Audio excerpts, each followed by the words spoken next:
Hi, everybody. Sorry, is this working? Just make sure that it is actually on and you can actually hear me. Oh, yeah, I can hear the echo in the room now. All good. Hi, everybody. I'm Jed. I'm a principal consultant. I'm part of the very wonderful, awesome, and sexy team at CyberCX. Today, I'm going to be talking about my home and my home automation journey. The purpose of this talk is slightly technical. I'll be going into some examples of things that I've done, mostly to give you ideas. As the hacker Alex once said, when I found that you could do something and like nothing bad happens, then suddenly I could do it too. And so that's the first part of my talk. And the second reason is to kind of illustrate real-life examples of risk and compliance work, sort of the stuff that Tom was just talking about. Governance, risk, and compliance work is security work. If you're starting out in your career and you're like me and you don't like hack all the things all day, every day, that doesn't mean that you don't have value in the security world, because that is a big part of it. The presentation is a trilogy in 5 acts. So basically, I'm going to go through 5 different examples. It's not comprehensive. I'm not going to go into a lot of detail of anything. If you are interested in anything that I've talked about, feel free to hit me up if you're in this room, if you're in the other room, if you're watching online, hi. Then I've left my email address, Slack, Discord, etc. at the end of the talk. So let's start all the way back at the beginning. Why am I even here today? On 15th of April, 2016 is when my home automation journey started. And I know this date exactly because this was the date that my house got broken into. Burglar came in, took about $1,500 worth of electronics, an old iPad, a camera lens, annoyingly like a whole bunch of chargers, and all of it was covered by insurance. Like the total like loss to me was very, very minimal. But as anyone who's been broken into knows, like it's the feeling that someone's come into your space and come and gone through your stuff that makes you want to do things to stop anything like that ever happening again. It is very, very deeply personal and very, very deeply upsetting. So, you know, with $1,500 of covered loss, I went out and spent $2,000 on a home alarm system, because that's, of course, you know, what typical enterprises do. You spend a lot of money on very expensive security solutions. And it completely and totally sucks. For those who like have one of these things, you know, that's a joke, but it's kind of serious, because sometimes the capacitive touch buttons like don't register your fingers. So if you're holding a sleeping child and you're trying to get in the house, you're playing Russian roulette as to whether or not the alarm is going to go off before you've managed to actually munge the 5 digits into the keypad properly. It also sucks because like when you set the alarm and then you realize you've forgotten your wallet, you then have to like unset it and run upstairs, and then you've got to redo the whole process and hope that it works again. It's just like a horrible user experience. Again, a lot of parallels to a typical enterprise security solution where you're spending a whole bunch of money and your users hate you. And so after about like 6 months with that keypad of doom, I was frustrated, my wife was frustrated, and I was thinking, geez, there's got to be a better way. Like, we're living in 2017. This is the year of the future. What can I do? So the alarm I bought has an Ethernet port. And the vendor that provides it also provides a mobile app. And I think, yeah, you know, we've both got really nice iPhones. This is going to be absolutely fantastic, because everyone loves having apps. Like, everyone loves having apps for things, just being able to press buttons on their phones. And helpfully, they had this little diagram about how to make it so that you could do this even when you're like not on your Wi-Fi, and have the mobile app work. And I thought, yeah, this looks cool, except if we like enhance those ports a little bit, yeah, no, that's a bad idea. Don't put HTTP, especially security things, like on the public internet. But while I instinctively see this as a bad idea, like, why is it a bad idea? This is a security system, and like, surely they've done some work and this is okay, right? They have a padlock on their website.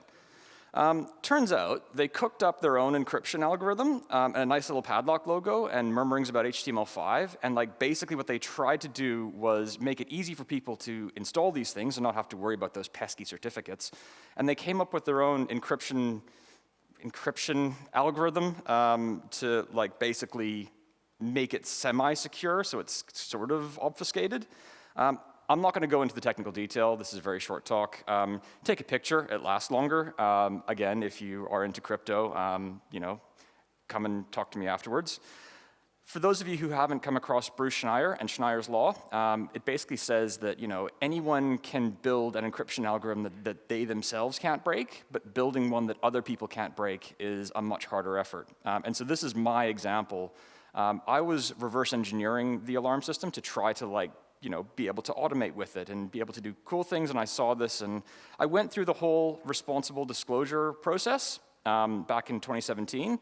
They said they were going to add like a Let's Encrypt client and move to HTTPS, and then they kind of stopped talking to me, and yeah, so like casual ODay, anyone, maybe?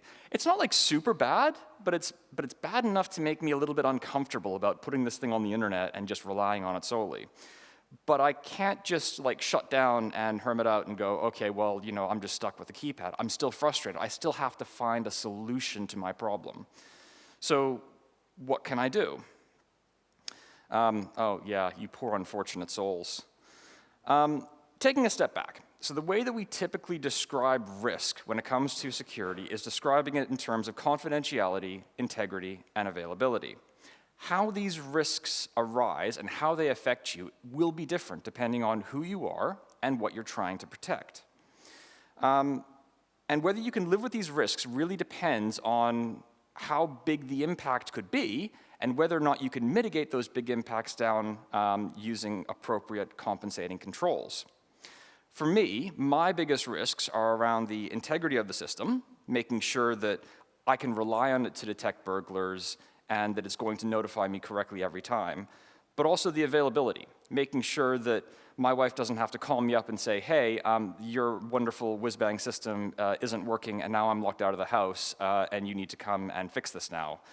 Because I like being able to do presentations and conferences like this, and I don't like being on call 24/7. So if a vendor is asking me to publish HTTP ports to the internet, and I can find vulnerabilities in the implementation, and as I say, I'm like not part of the elite hacking crew at CyberCX, but if I can find them, then probably other things lurking there as well. And the biggest problem is that I don't really have any sort of mitigations that I can reasonably put in place. Like a firewall is not going to help me here. I could come up with some crazy WAF rules, but then I'm putting a lot of risk at the availability of the system. And it makes me uncomfortable. But again, I just can't live in that uncomfortable world. I have to find a solution. So after looking at those issues, I started looking around, what are the other options? The alarm system also had a binary network integration protocol so that it could interface with other systems, the idea being that in a large office building, you'll want to be able to control the lights, control the alarm system, et cetera, all from a centralized place. And at the time, I'm a Apple user, no particular reason other than I just am. The Apple Home app was like months old at that point, and people had already started reverse engineering the proprietary HomeKit protocol. And you can kind of see where this is going. I was a bit hesitant at just assuming that Apple could do a better job of designing a protocol, and that the open source implementations would actually be any good. Open source implementations are only as good as the amount of effort that people have put into them. But, and this is the big point here, is that I could mitigate those risks. I could mitigate them down to a point where I was comfortable enough that like my threat model is not about worrying about, you know, sophisticated burglars. It's more about just making sure that the system works most of the time. So now I've accepted the risk, and I can get on with building like, you know, every other security person here. The architecture that I chose was kind of in two parts. Running on a Raspberry Pi, I chose to use the HomeKit to MQTT software to interface with the Apple Home app over my Wi-Fi. So when my phone connects, I can then do things like turn off the alarm system and open the garage door. And then that then talks over MQTT to a bit of Python code that I wrote to interface with the binary control protocol, because there wasn't anything available at the time, and to date I haven't been able to find anything else. For those who haven't come across MQTT, it is an absolutely awesome open protocol. You have any number of devices that connect to your server. These devices can publish into certain channels, and then you can have other bits of software connected to the same server that can subscribe to those channels.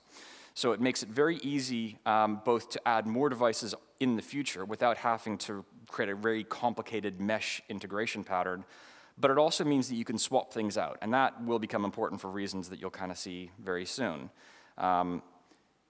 And my Python code is like horrible and dodgy and everything's wrong with it. It uses the construct library because trying to talk binary to things is really hard, and I found that the construct library in Python does a reasonable job of being able to have a declarative language, say what it is that you want it to look like, not how to get there kind of thing. And the result, as you can see, is that I can control the alarm system, and that then has a wire off to the garage door to allow me to open up the garage door. And this is really, really handy, because like when you're biking home, you really don't want to have to like get off your bike and take your keys out and open the front door and then go around and open the garage door. That is a really great interface. But it's also a really great interface because suddenly the user expectation and the level of frustration that a user has to have has gone from having this like kludgy interface that they don't want to use to something that they can natively do, and they can do in multiple ways. It's possible to do this using Siri. It's possible to do this by pushing buttons. It really is a good solution. And so by adding more software and like IoT things into my network, I've actually made my home more secure, because now I'm incentivized to make sure that I'm setting the alarm every time that I leave the house. And the same thing goes for my wife as well as anyone else who cares to visit, as long as they've got an iPhone. So a couple lessons learned from this one. So first one is that not all padlock icons mean the same thing. If you see a padlock and it's not based on something that you kind of recognize, have a play with it, because it can lead to some very interesting scenarios. The second thing is that quantifying your risks makes it easier to treat them. It's easy to just throw your hands up and say, it's insecure, it's IoT, I don't trust it. If you actually work out, well, what are the threats that you're trying to protect against, and how could you protect against them, you're going to have a much better time at developing a solution. And finally, like, I wrote this code back in 2017, and I've had to maintain it since then. And one of the biggest failings that I had was not writing enough automated integration tests up front.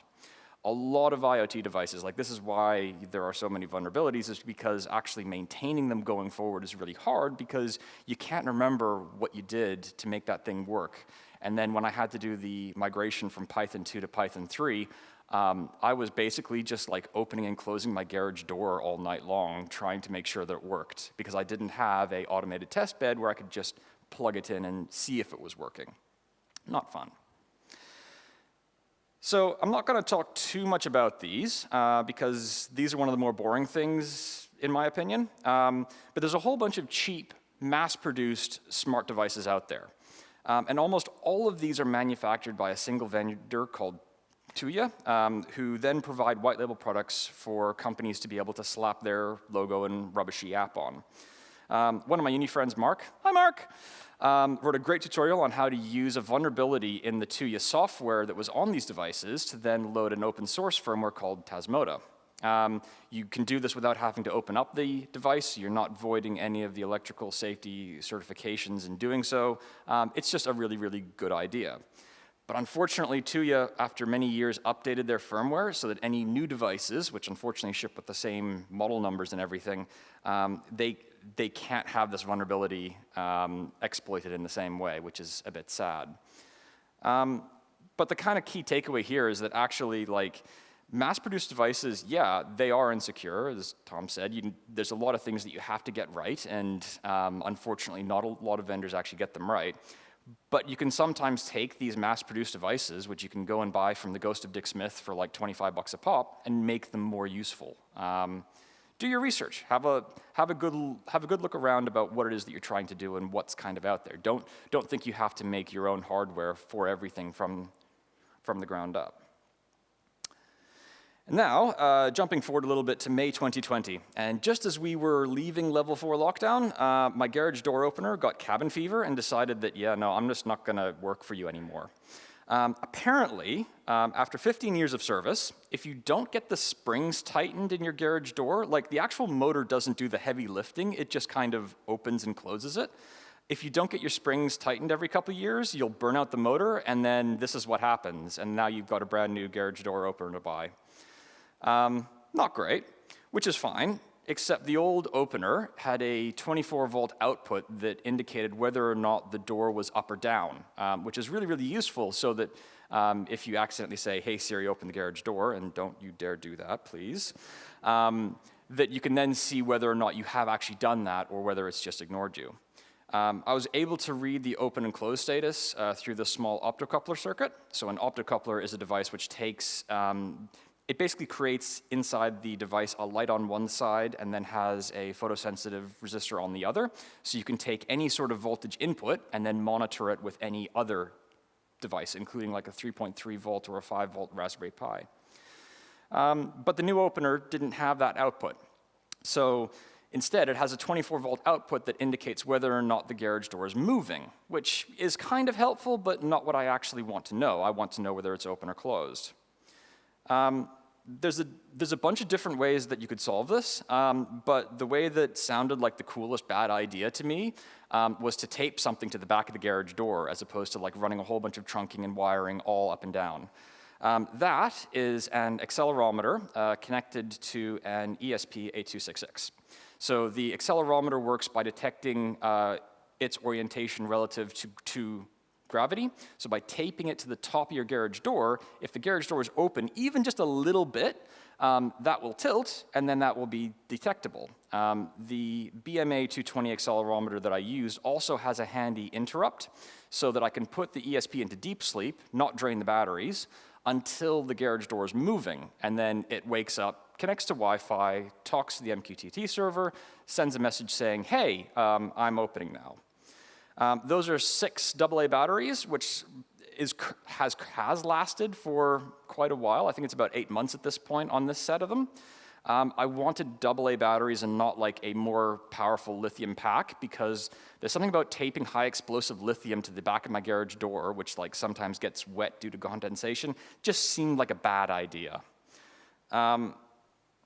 This is a graph of the messages that are sent to the MQTT server when the ESP wakes up. So you can see both the status open closed as well as the XYZ orientation. And as you can clearly see, you can quite clearly see when it's open, even just a little bit. Lessons learned here. Look after your stuff. For those of you who haven't watched the Technology Connections YouTube guy, basically like he spends 30 minutes just explaining that if you look after things according to the way the manufacturers wanted you to look after them, they'll last a long time and you'll get good results out of them. Get your springs tightened.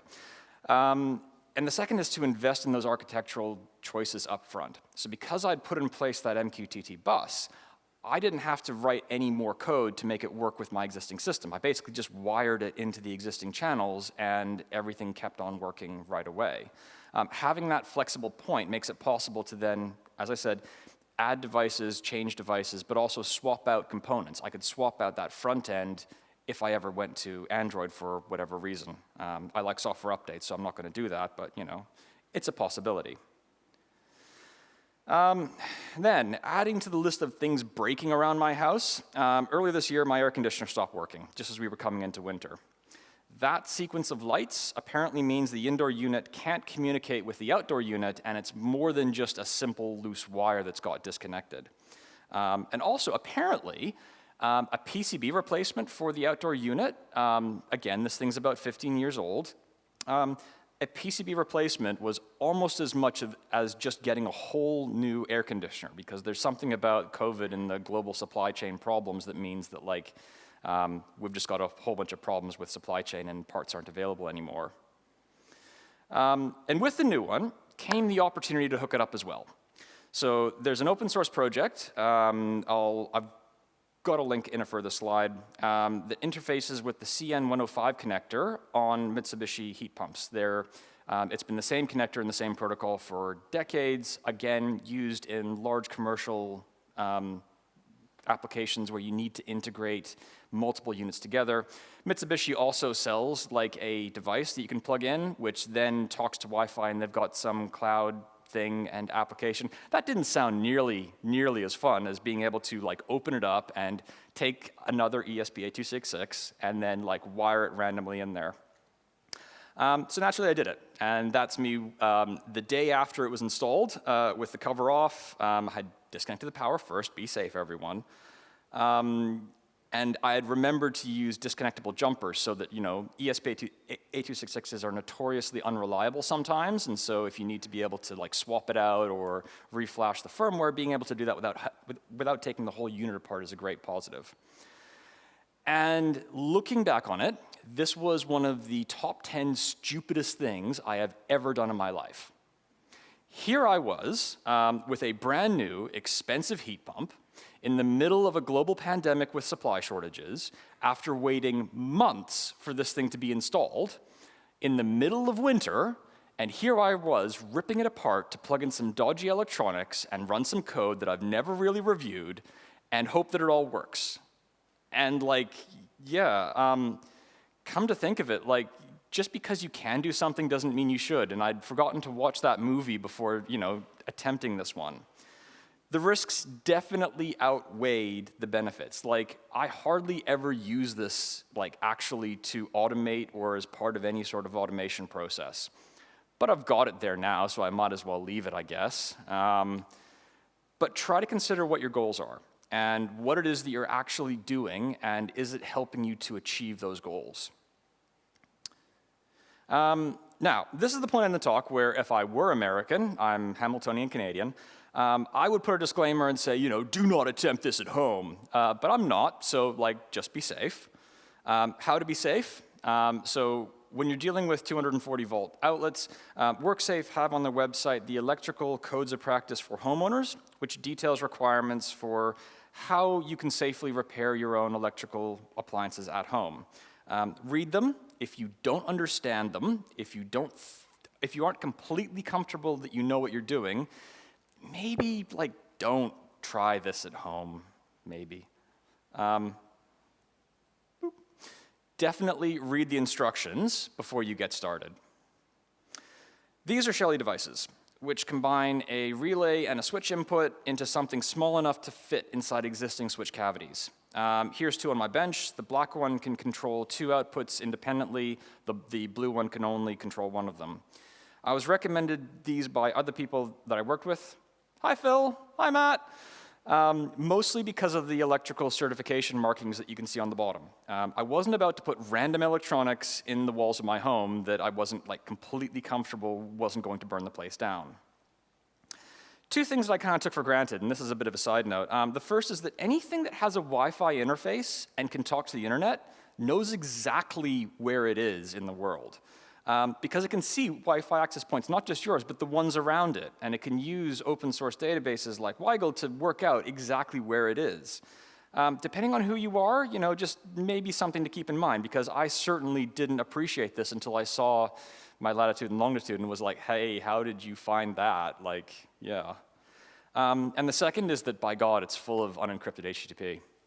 I originally thought that it wasn't, because I did a packet capture on the network and I couldn't see any plain text, which you would normally see. I thought, hey, have they just invented their own binary protocol using the same port so that it gets out of firewalls? But for those of you who might have noticed, I was doing this at 10:30 at night, and so I was just tired and not thinking properly. If you have a hardware offload on your router, you need to turn that off in order to be able to do a full packet capture. So yes, no, it's definitely unencrypted, going out to a server and downloading firmware updates, which could be tampered by anyone in the middle of that. But you'll note on the bottom that it's using the EU endpoint, so at least it is GDPR compliant. That's a good positive. In the end, though, I decided to go ahead with it because these things were not new risks. I already had compensating controls to make up for the fact that, I was putting something at a network level that was insecure into my home, but because these are on a separate wireless SSID, because they're in a separate VLAN that can't normally talk out to the internet except when I'm explicitly allowing it to do firmware updates, I've kind of mitigated these risks. And I could look for other devices that didn't necessarily have these software vulnerabilities, but then the quality of them, and in particular their electrical certifications, might not be up to the same level of scratch. So actually, I care more about the fact that I don't want these things to burn my house down. I ideally don't want them to get Stuxneted, but it's just not in my threat model to care about that. This is me having partially installed it into a light switch, and then this is it fully installed. A really cool feature is that you can define triggers based on both short, long, and double press events. So a short press for me turns on and off the main light in the room. A long press turns off and on a small lamp, which is really the whole reason why I did this in the first place, is that when my son is falling asleep, I want to be able to turn off the main light, turn on the small light without having to move him or have someone else in the room turn the switch on for me, which doesn't always happen. Being able to do this from your watch is really, really cool. Of course, he's a clever clogs, and now he wants to play with my watch to make the lights go on and off, but that's a separate problem. So again, some more lessons learned. Even good vendors, even ones that you recommended, may still do less than ideal things from time to time. But again, prioritize your requirements. I wanted that UL certification. I wanted that RSM tick. I didn't care so much about whether or not it was going to be controllable by some random person at some random time. And again, even with these risks, I have mitigations I can put in place. I'm not reliant on someone else to protect me from bad things that could happen to these devices. So wrapping up, this is my current home network diagram, or actually it's just the home automation bit. I've got a whole lot of other devices. I'm a little bit sad. I read an article many years ago about how the number of devices will exceed the number of humans, and I was like, nah, it'll never happen. So on each of these things, again, if you're interested, take a picture. It lasts longer. There's a whole bunch of GitHub repos that are open. I haven't talked about some of the other cool things that I'm doing. So because I've got that common integration bus, I've also got a Slack bot, which listens in the channels where alerts happen, so that if someone's breaking into my home or something's gone wrong and I'm at the beach, I can get an alert and start freaking out and not be able to do anything because I don't have a robot to actually go and hit them with a hammer or something. That's coming. I've also got everything logging off to Azure so that I can have those, like that graph that I showed you which had the garage door statuses. I can check things over time. I can measure temperature and humidity changes over time. Really kind of cool just having logs available. Yeah, so with MQTT, it is one of the better protocols to use because you can both do things like turn on SSL encryption, so you can have things not just talking plain text on the wire. You've got fairly granular controls in terms of access control lists, so you can't just have random light switch A talking to random temperature sensor B kind of thing. Really cool stuff. Again, if you're interested in any of this, I'm not going deep on any of the technical components, but feel free to reach out to me. So in short, yes, IoT devices, home automation stuff is insecure.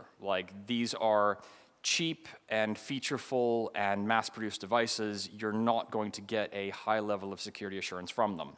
But that doesn't mean that you can't use them, shouldn't use them. In some cases, having them can help you protect your home. As I said, with the alarm system, by doing all this stuff, I'm now actually setting the alarm, and that's something that a lot of people don't do. And of course, have fun.